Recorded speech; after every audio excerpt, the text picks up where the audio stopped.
True. But you got to understand, offenses are going to come, and you're going to have to learn to deal with them, or they will deal with you.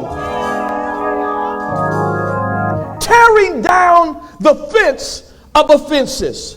So today I want to minister to you on the topic that I believe that all of us can relate to, and it doesn't matter who you are or what background that you come from or what neighborhood that you grew up in, amen, amen, or what religion that you practice or what color that your skin is or the texture of your hair. It doesn't matter what any of these things mean, where you come from, what you do, what you wear, how you live.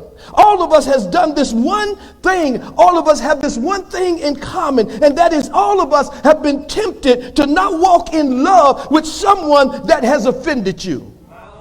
All of us have fell out of love with someone that hurt you, someone, amen, that abused you, someone that misused you, somebody that didn't give you the time of day, somebody who didn't even call you back when you left a message on their phone. You get hurt. And you stop walking in love with those people. In other words, you stop loving those people simply because they offended you. Am I talking to anybody but myself in here today? See, the enemy's goal is to divide us in order to separate us with the offenses that come to hurt us. And we hold on to those hurts. There are some of you that are in here today that got hurt years ago, but you're still holding on to the hurt. You're still holding on to the offense. You're hiding behind the fence or the offense of the fence that you build. Jesus says in Matthew that Satan's goal is to turn a warm heart into a cold heart. This is a part of his tactic with offenses. Not sin, but offenses can turn into sin. But if he can get you to hold on to the offense, he can take a warm heart and turn it into a cold heart. This is a part of his tactic. He says, listen, that the heart of them have waxed cold. That word wax simply means now they've been frozen. They become like a statue, and you cannot plant into anything. You cannot sow seed into anything that's too hard to receive it. And this is a part of Satan's tactic. You in church every Sunday. You in Bible study every Tuesday. You in prayer every Friday. You read your scriptures every day. Come on and say something to me. But yet your heart has gone cold because of offenses that you're still holding on, that somebody hurt you, annoyed you, wounded you, or disrespected you.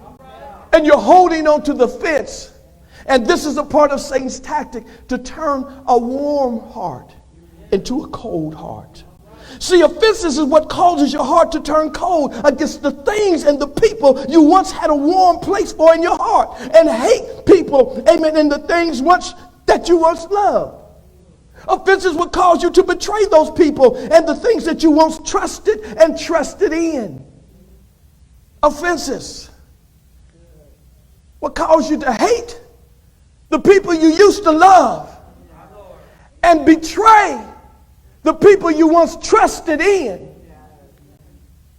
Offenses. He says, and many shall be offended and shall betray and shall hate one another. Look at the power of offenses. And he says, in that day and time, it seems like, or even in this time and in this day, because they was dealing with it in his time and his day, and we see that we're still dealing with it in our time in this day. And so we know that the end is closer to us than it was to them. But in this day and time, it seems like everybody is getting or being offended over something you can't say. They've been offended of something that you said or something that you did.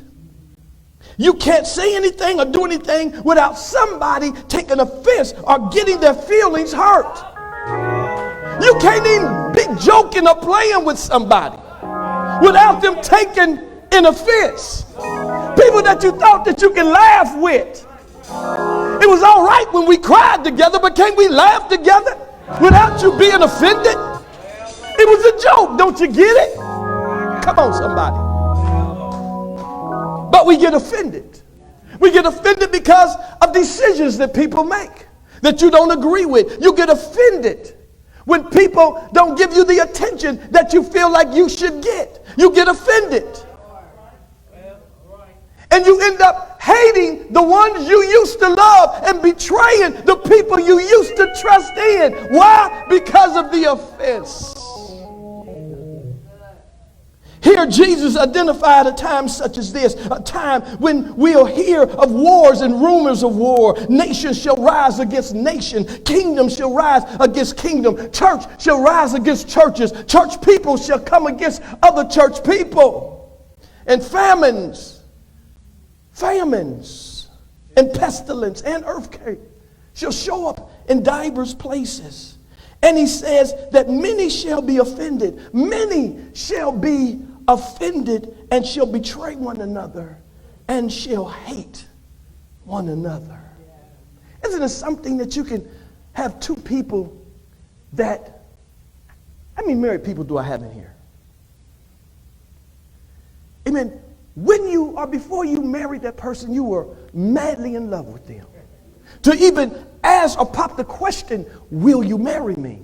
Because to say, will you marry me is saying, will you spend the rest of your life letting me love you and you love me? But then somewhere along the way, you fall out of love.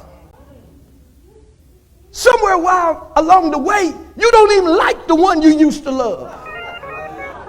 Simply because there were offenses. Offenses that you collected through the duration of that relationship. Amen. And now you've carried so many offenses. Deacon Johnny, will you get those boards for me back there? And so I found, and it's just not with married people. It's with people that are friends, people that have been friends for years.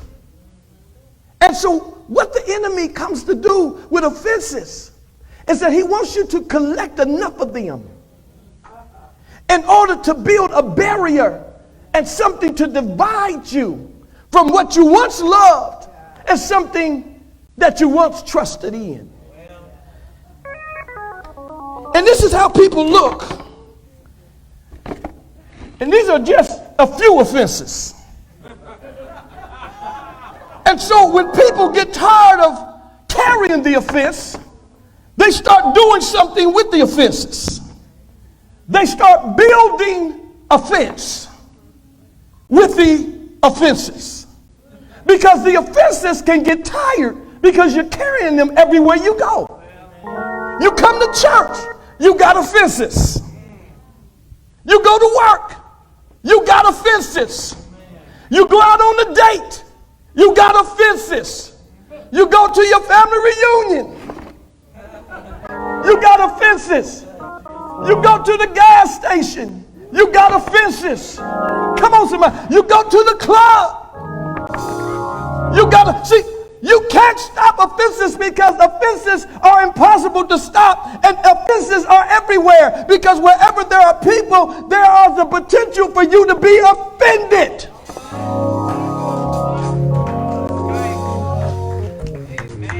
Just settle right here for right now. All of you are carrying offenses. And how many know they get heavy? And the heavier they get, the more annoyed you become. Why? Because you chose to carry them. You chose to hold on to what you are now annoyed by. And so we see here that Jesus says there's going to be such a time. And he says, many shall be offended.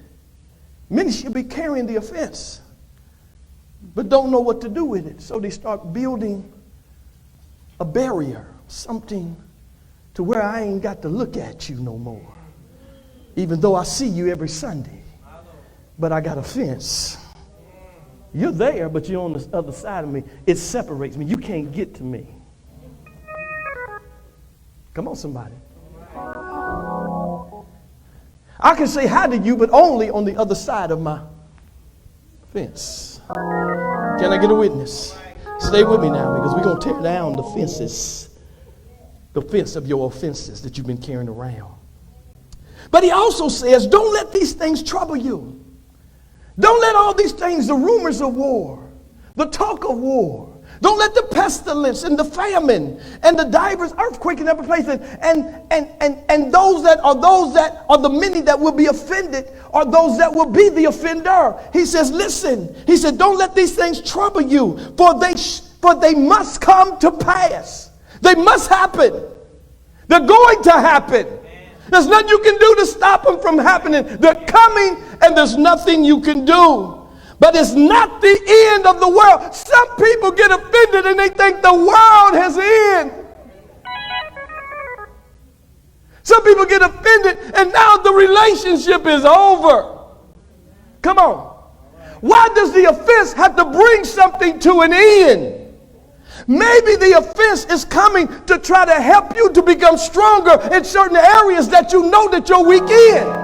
But you keep covering them up with the hurt. You hurt me. Well, I didn't mean to hurt you, but it didn't come to just hurt you, but to make you stronger from keep getting hurt.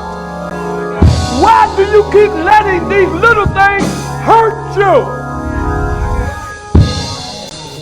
Stay with me now.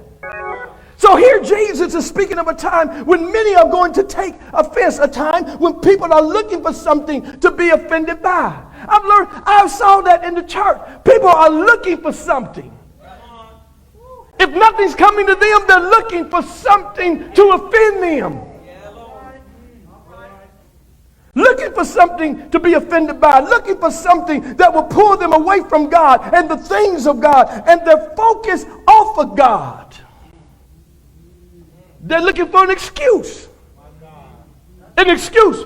Well, I don't go. I talked to a guy the other day. I was up getting some sunglasses and I was getting, measured for them and everything. And so started having a conversation with the manager. He was taking care of me. And so I said, man, you got any discounts you can give me?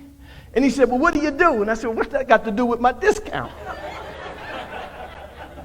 And so he says, well, because we give discount to certain people. You've been in the military?